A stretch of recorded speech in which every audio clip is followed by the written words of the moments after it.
Sometimes the simplest questions are the hardest to answer. The other day I was in the Finance Committee where the government has asked parliamentarians to approve another $7 billion expenditure. They sent 10 government officials to tell us all of the wonderful things this $7 billion would do.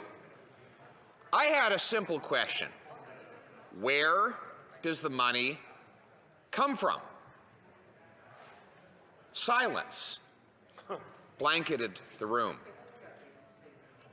I sat quietly and patiently, looking up at that Zoom screen to find out if a reassuring voice would answer an obvious and simple question. Of the 10 officials, we were told the majority were actually from the Finance Department. If any department should be able to tell you where the money comes from, you'd expect it to be finance. But silence continued to triumph, and the awkwardness thickened to the point that you could cut it with a knife. Finally, the chair tried to break in and encourage me to ask another question that might be easier for these 10 government officials to answer. I asked the chair then if he could tell us where the money comes from. He was likewise perplexed, sitting baffled in front of the committee, unaware of what to do, this being the chair of Canada's Parliamentary Finance Committee here in a G7 country. Now, of course, there are really only 4 places that money that passes through this House come from. 1, they can tax it. 2, they can borrow it. 3, they can print it. Or 4, God forbid, they can cut something else and reallocate the money. But none of those answers were forthcoming. Instead, a 5th novel explanation of the providence of this money came forward, finally, about 3 minutes into the long committee silence. And one official said this: the money is, quote, within the government's broader macroeconomic framework, and I cannot speak to that. Well, if $7 billion can appear magically from something called a government's broader macroeconomic framework, well, then everyone should have a macroeconomic framework. Imagine the things that a single mother could buy at the local grocery store if instead of having to rely on decreasingly valuable Canadian dollars to buy food for her kids, she could carry around with her a broader macroeconomic framework. Imagine if the worker who can't afford to gas up his car could just open up his wallet. Instead of pulling out increasingly worthless Canadian dollars, he could pull out a card with inscribed broader macroeconomic framework. Then he might even be able to fill up his tank with gas. Or maybe that 28-year-old who lives in his parents' basement, despite the fact that he has a good job because house price inflation has made it impossible for him to buy, if instead of using the inferior Canadian currency to bid on a house, he could walk up to the realtor and say, I've decided not to pay with cash, not even to pay with debt, but to pay with a broader macroeconomic framework card. So I would hope at the end of my remarks, a minister in the government will announce that just in time for Christmas gift purchases, they will mail out to every Canadian household a broader macroeconomic framework so that the parents can, in collaboration with Santa Claus, make sure that there are gifts under the tree for every child in these impossibly difficult times. Well, if we're going to ask the simple question of where the money comes from, why don't we ask the yet simpler question of what is money? Because sometimes it's important to go back to first principles in order to make sense of this crazy world of ours. Well, money, of course, is merely a technology by which we transport value over time and space. And without it, our species would have to consume in the present everything that it produces. Most species do. They have to eat what they kill right away, lest it be stolen or spoiled.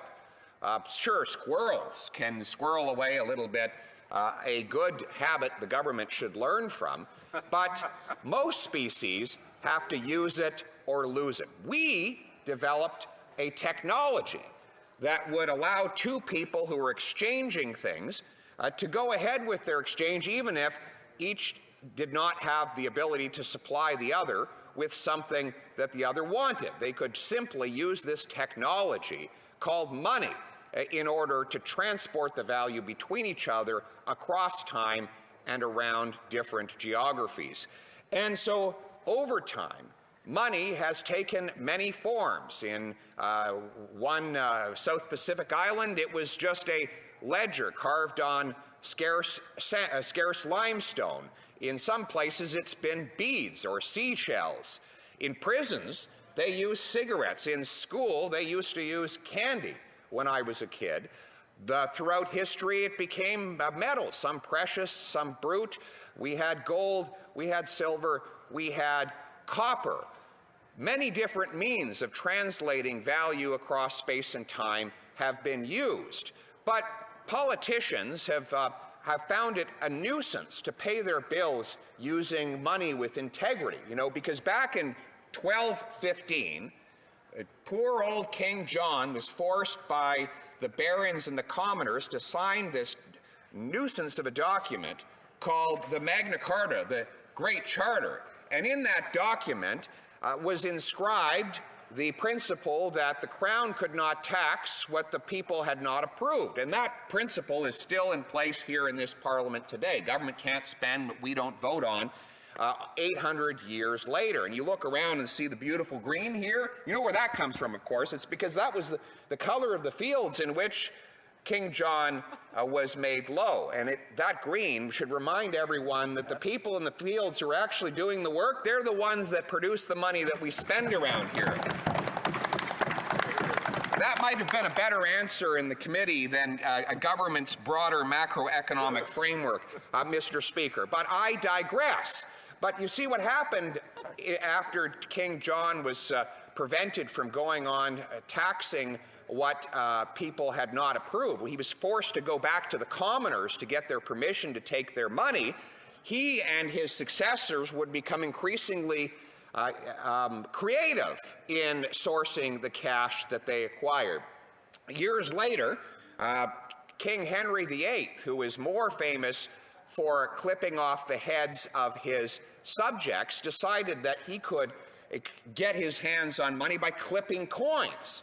He and his regime would clip off the edge of the coin, and that way they could melt those edges down and make more coins. And back then, it was hard to make coins because it was the British pound, which was a pound of silver.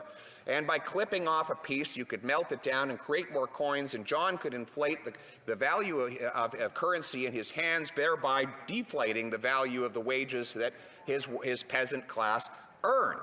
He got even more creative later on, and this is how he got his famous nickname.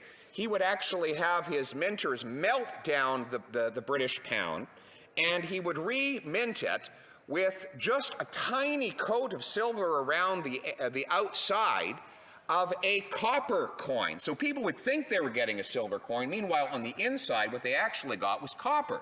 The problem is, being the egomaniac that he was, facing outward from the coin, he didn't want a profile shot. His face was on the coin, and it stared everyone in the eye when they looked at that coin. But his nose protruded the farthest out, and when it was in people's pockets, it would rub against the inside of the pocket, and the silver would scrape off the tip of his nose, meaning that you have a silver coin with a red nose, and thus he got the nickname Old Copper Nose. And every time someone saw that red copper nose, they knew the king had stolen the real value of their money.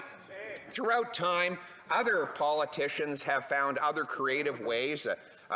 The dictator Dionysius, who was a Greek dictator in Syracuse, he actually took all the coins, the 1 drachma coins, and he stamped them with a 2. So all of a sudden he had twice as much money. Now I hesitate to tell that story in this House because I worry that this Prime Minister might think that he could do the same. You know, if you run out of money, if you run out of money, he'll say, you can always get more. You'll turn loonies to toonies and toonies to fours.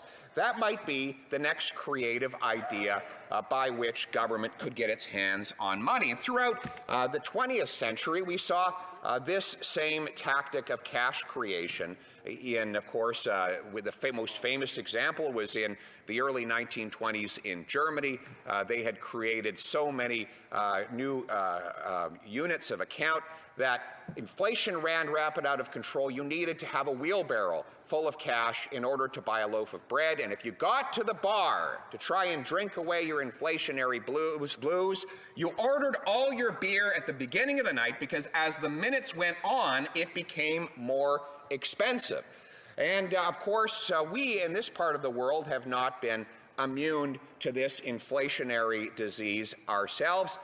While in the post-war era, we inherited monstrous debts fighting the fascists, but governments had hard money from the end of the war until the early 70s. We basically operated on an American-led standard whereby you could, if you had a U.S. greenback, you could exchange it at a rate of $35 per ounce of gold. And in that period, of course, we had an enormous amount of prosperity. The Americans paid off their war debts. Here in Canada, with solid currency, we wrestled the inflationary beast to the ground in the post-war era. We took our record debts that we inherited from the war. We paid them off. We increased the size of the Canadian economy by 300%.